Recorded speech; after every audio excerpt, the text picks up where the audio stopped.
Bien, la cortina lo anuncia, ya estamos revisando noticias internacionales en hora 24. Un grupo de manifestantes irrumpió violentamente en el Congreso de Paraguay después de que durante la tarde de este viernes 25 senadores aprobaran un proyecto de ley que habilita la reelección presidencial. Hay hasta el momento un número indeterminado de heridos. Según la prensa local, el grupo que ingresó en el edificio prendió fuego y está causando destrozos en este edificio, donde todavía se encontraban varios legisladores.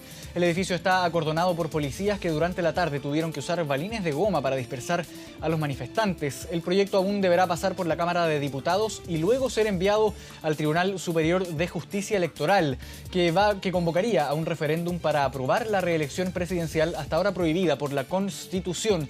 Queremos ampliar este tema, sabemos que es una noticia que está en desarrollo, ocurrió durante la tarde-noche de la jornada de este día viernes, y para ello estamos con Diego Marini, él es periodista de Radio ABC. Diego, ¿cómo estás? Muy buenas noches, gracias por atender nuestro llamado. Muchas gracias, Marco. Antes que nada, un saludo a todo el pueblo chileno, los hermanos chilenos, un placer hablar con ustedes. Muchas gracias, Diego. Bueno, consultarte primero porque esta no era prácticamente la noticia internacional de la jornada. Estábamos bien pendientes de lo que estaba ocurriendo en Venezuela, pero nos sorprende esta noticia durante ya la tarde-noche de este viernes con esta violenta irrupción de manifestantes al interior del Congreso tras esta aprobación de la reelección presidencial por parte de un grupo de senadores. Cuéntanos un poco cómo surgió esta violencia que surgió durante esta jornada. Asimismo, luego que se conozca la noticia que hicieron una reunión, 25 senadores, una reunión casi de un senado paralelo, por así decirlo, se reunieron y aprobaron la enmienda. Esto debía tratarse mañana, a la mañana había convocado la Cámara de Diputados a una sesión extra para tratar y luego ya dar vía libre a la enmienda y al llamado de referéndum. Y esto, bueno, motivó una serie de manifestaciones que empezaron con una fuerte represión policial, que dejaron incluso a un diputado herido, recibió unos balazos de goma, de balines de goma en la boca, está con el rostro desfigurado, está en terapia intensiva, nos acaban de informar, hablamos del diputado liberal Edgar Acosta, y a partir de ahí una serie de hechos de violencia que terminan con el incendio literal de la planta baja del edificio del Congreso de la Nación en el centro de nuestra capital, lo cual es gravísimo, ¿verdad? Y hasta este momento hay algunos pequeños incidentes todavía, hay algunos enfrentamientos en la misma zona que está ahí en el microcentro prácticamente de Asunción. Eso quería preguntarte, Diego, ¿cómo está la situación actualmente? ¿Continúan las manifestaciones tanto en las afueras como al interior del Congreso de Paraguay? Sí, más que nada afuera y en zona cercana al Congreso. Hay mucha presencia policial y son unas pocas cuadras del centro donde se desarrolla todo. El resto de la ciudad, el resto de Asunción está con el tránsito y el movimiento normal de un viernes de noche. En algunas ciudades del interior también han habido manifestaciones. Por ejemplo, esto ocurrió en Ciudad del Este, donde está la frontera con Bodego Azul. Nos une un puente, el puente de la Amistad, que fue tomado por manifestantes. Es el otro lugar donde hubo novedades. Aquí en el frente del Congreso, los hechos más graves. Se levantó la sesión del día de mañana, no va a sesionar diputados. Y ha salido un comunicado de Horacio Cartes donde responsabiliza a los grupos políticos de la oposición y a la prensa, a cierta prensa, de los hechos que ocurrieron en la jornada de hoy. Claro, ¿se podía prever esta situación? ¿Habían manifestaciones convocadas con mucha anterioridad o fue algo más bien espontáneo? Vos sabés que es notable, Marco, porque parecía que había como un desinterés general de la ciudadanía, sin mucha expresión en redes sociales. Ahora parece que es la nueva forma de participación realmente. Ya el martes se juntó gente y hoy, porque esto ocurrió de golpe, fue muy repentino, esto que muchos consideran un quiebre institucional, la manera en que sesionaron hoy 25 senadores, y automáticamente fue la convocatoria. Hay partidos políticos que han convocado, pero no han sido manifestaciones enormes en cuanto a cantidad. Nosotros hemos visto esas plazas repletas de gente en más de una ocasión. Esta no era la situación.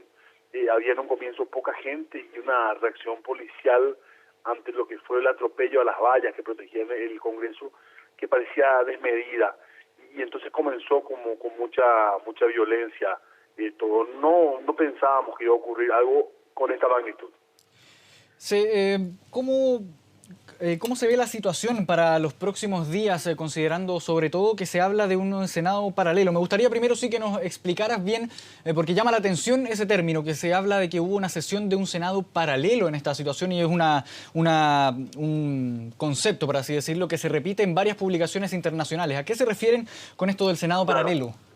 Claro, es un poco engorroso, pero en síntesis, el presidente del Senado es Roberto Acevedo, del Partido Liberal, un partido de oposición, aunque una facción de ese mismo partido acompaña hoy a Horacio Cartes. Él es el presidente del Senado.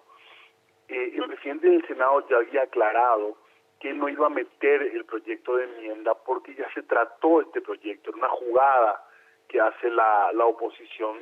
Ellos mismos, los anti-enmienda, para que se entienda, presentan un proyecto y lo rechazan. De esa manera impiden que ese proyecto se trate en un año, recién en agosto se podría tratar este proyecto. Entonces, él se cierra la posibilidad de tratar la enmienda. Entonces, ¿qué hace este grupo que tiene hoy mayoría en el Senado? Arma como una especie de Senado paralelo. El martes se reúnen, estando el presidente, estando el vicepresidente primero, aparece el vicepresidente segundo y a viva voz presenta una modificación de estatuto, lo aprueban ahí mismo, lo mismo hacen hoy, se reúnen ellos, lo hacen ni siquiera en la sala de sesiones. Entonces es como que está apareciendo realmente en la práctica una suerte de Senado paralelo, de dudosa legitimidad, creemos mucho, ¿verdad? Claro, un concepto que podría generar algo de confusión. Ahora, antes de finalizar, Diego Marini, estamos conversando con Diego Marini, periodista de Radio ABC Cardinal. ¿Cómo se ve la situación para los próximos días, considerando ya que esto ocurrió durante la noche del viernes? Se hablaba de esta sesión de los diputados que ocurriría mañana, que finalmente se pospuso. ¿Cómo se ve el panorama en general para los próximos 3-4 días? Y apareció el comunicado de Cartes. Uno esperaba a lo mejor algo un poco... no sé cómo decirlo, a lo mejor más tendiente a buscar la pacificación. No fue así. Apunta directamente a medios de prensa y a la oposición. El martes se reuniría la mesa directiva de diputados, lo cual va a ser clave para ver un poco el futuro. Hay mucha gente que está instando a los líderes, porque acá hay dos líderes en esto, uno Horacio Cartes y el otro es Fernando Lugo. Ambos son los interesados en que se apruebe esta enmienda. No hay otros grandes interesados, otros expresidentes pendientes de esto más que ellos. Entonces hay como instar a esta gente que retrocedan en este proyecto, cosa que uno cree no va a ocurrir. Pero creo que hasta el martes no vamos a tener demasiadas novedades. Claro, una noticia que está en pleno desarrollo y que comenzó durante la jornada de este viernes y que ya va a haber que esperar para los próximos días a ver cómo sigue decantando esta situación. Bien, Diego Marini, periodista de Radio ABC Cardinal, muchas gracias por recibirnos a esta hora, por contestar nuestro llamado a esta hora de la noche. Gracias también por aclarar ciertas dudas que teníamos con respecto a la crisis que se está viviendo también en Paraguay. Gracias por el contacto, Diego. Que tengas buenas noches. Muchísimas gracias por el interés. Un abrazo desde acá. Un abrazo, Diego. Muchas gracias. Cambiamos de tema.